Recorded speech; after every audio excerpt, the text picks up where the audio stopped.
Vice President Kamala Harris will make history this week as the first U.S. vice president to visit Vietnam.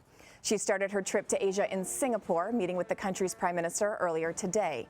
But while her goal was to highlight how countries are working together, the situation in Afghanistan continued to dominate the conversation. For more on this, I want to bring in CBS News White House reporter Tim Perry. Good morning, Tim. How are you this morning?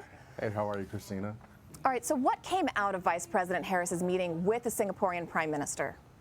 Well, I think that the news out of that press conference was the Prime Minister of Singapore announced that the country would offer assistance in some of the airlifts that we've been seeing from Afghanistan. And that just adds on to some of the partnership that we've seen from Singapore as it relates to combating terrorism in Afghanistan for the 20 years that we've been in the country.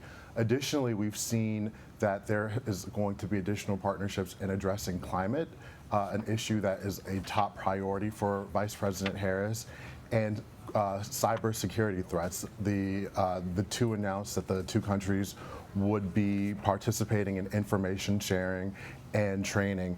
And finally, the Vice President and the Singapore Prime Minister announced that they would begin working together in combating the COVID-19 pandemic, especially as it relates to addressing how to stop any types of variants that come out in the future. When it comes to Singapore agreeing to help with the evacuation efforts out of Afghanistan, do we know what kind of support they'll be providing? Will they be sending planes in, or are they going to do what we've seen other countries do, where they kind of offer flights, onward flights, right after they get out of Afghanistan? Then, people will help with commercial airlines with other support in those countries kind of around Kabul. Right. The details have not fully been worked out yet, but from what the Prime Minister said, he would be offering assistance from the Singapore Air Force in getting some of the airlifts going out of Kabul and, helping with that effort. So Singapore and the U.S. have a pretty good relationship, but Singapore also has strong ties to China. Have we heard anything about how the Chinese government feels about this high-profile visit? Oh, we absolutely have heard about how the Chinese government feels about this. They've called this a provocation, and they've also said that this is just another example of an outdated Cold War effort by the United States in trying to contain China. And the Singapore government officials as well have said that they will not be a pawn in this growing battle between China and the United States.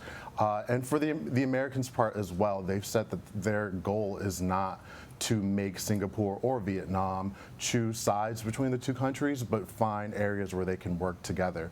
But there's no question about it that Harris's trip follows Defense Secretary Austin's trip just about a month ago to that region. And White House officials have told me that navigating the relationship between China and the United States is a top priority for the Biden-Harris administration. And Tim, Harris was asked repeatedly about the U.S. withdrawal from Afghanistan during today's news conference following her meeting with Singapore's prime minister. Have the events in Afghanistan overshadowed her trip?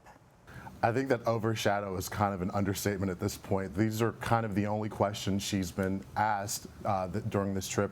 And she attempted to get ahead of it by addressing the elephant in the room, if you will, before she left D.C. last week.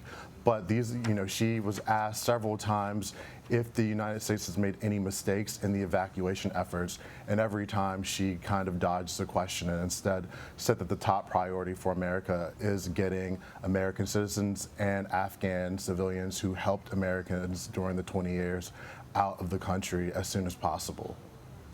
Well, as we mentioned, this next part of the trip will be the the first time a U.S. vice president has visited Vietnam. Why is that significant, and what can we expect from the next part of this trip?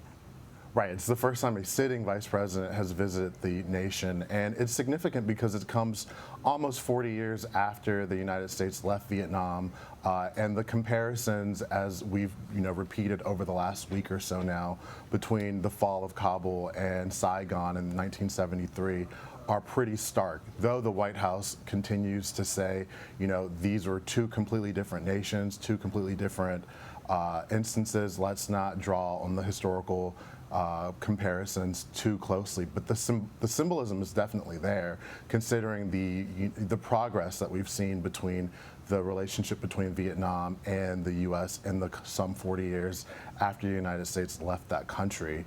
And I'm sure the Vice President will highlight some of that symbolism when she visits the embassy in Hanoi later this week.